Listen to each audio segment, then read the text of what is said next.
জনবল সংকট, শয্যা ও উপকরণের অভাবে ধীর গতিতে চলছে রংপুর মেডিকেল কলেজ হাসপাতালের সেবা কার্যক্রম।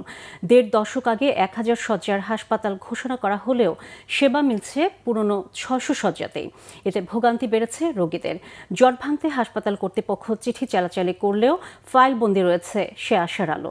রংপুর মেডিকেল নিয়ে জুয়েল আহমেদের ৩ পর্বের রিপোর্টে আজ থাকছে প্রথমটি। ছবি তুলেছেন শাহনেওয়াজ জনি। এ দৃশ্য উত্তরের ৪ কোটি মানুষের ভরসা স্থল রংপুর মেডিকেল কলেজ হাসপাতালের। রোগীর তীব্র চাপে সেবা নিতে হিমশিম খাচ্ছেন চিকিৎসকরা। ৬০০ শয্যার জনবল দিয়ে হাসপাতালটি পরিচালিত হলেও নিয়মিত রোগী ভর্তি থাকছেন প্রায় ৩,০০০। আর প্রতিদিন বহির্বিভাগ ও জরুরি বিভাগ মিলিয়ে সেবা নিচ্ছেন অন্তত ৬,০০০ মানুষ। শয্যার সংকট থাকায় অনেক রোগী থাকছেন মেঝে আর বারান্দায়। জামের কারণে তো হয় না বেড পাওয়া সহজেই, যে কোনো একটা রুগী আসলে বেড পাওয়া যায় না। এখন যে আচ্ছা একটু উন্নত হয় তাহলে একটু সুবিধা হয়, আসার সাথে সাথে বেড পাবে। আমারও রুগী আছে এখানে, বেড নাই।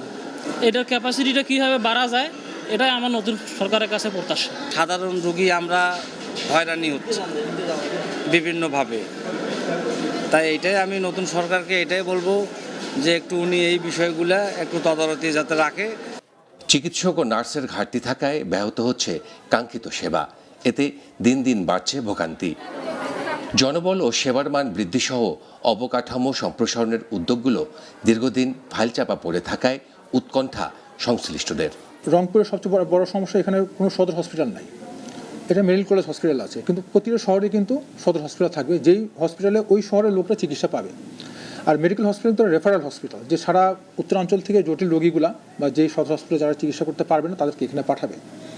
তখন এখানে কিন্তু এই হসপিটালটা একমাত্র রংপুরের হসপিটাল হওয়াতে যে কোনো রোগী কিন্তু এখানে ভর্তি হচ্ছে এবং চিকিৎসা নিতে হচ্ছে। প্রায় একটা বেডের এগেনস্টে প্রায় আড়াইজন রোগী ভর্তি থাকে।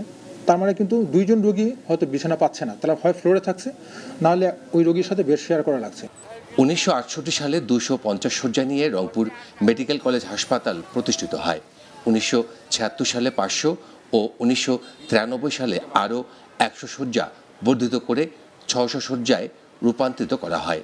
সর্বশেষ ২০১০ সালে ১,০০০ শয্যায় উন্নীত করা হয় এ হাসপাতালকে। জুয়েল আহমেদ, বাংলা ভিশন, রংপুর।